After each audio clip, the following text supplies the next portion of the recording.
आता उद्या प्रश्न उभा राहील, एवढा खर्च यांनी उपलब्ध केला कसा? हे पैसे यांनी आणले कुठून? मग काही एक वर्ग असा म्हणेल जनतेतेच गोळा केले आणि जनतेला दिले, दुसरा वर्ग असा म्हणेल त्यांनी जनता लुटली, तिसरा वर्ग असा म्हणेल त्याला सगळ्यांचं समर्पक उत्तर आहे, माझ्यावर प्रेम करणारी जेवढी भक्त मंडळी आहे त्या भक्त मंडळीने 90% लग्नाचा खर्च स्वतः केलेला आहे.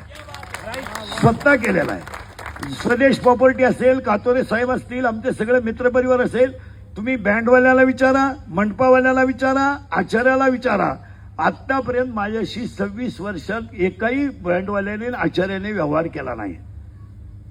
त्यामुळे तो ट्रोल करण्याचा कोणालाही अधिकार नाही.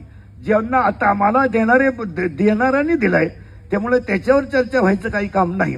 आता फक्त मी तुम्हाला एवढंच सांगेल की ते ट्रोल करा का, हा त्याच्या बौद्धिक पातळीचा प्रश्न आहे.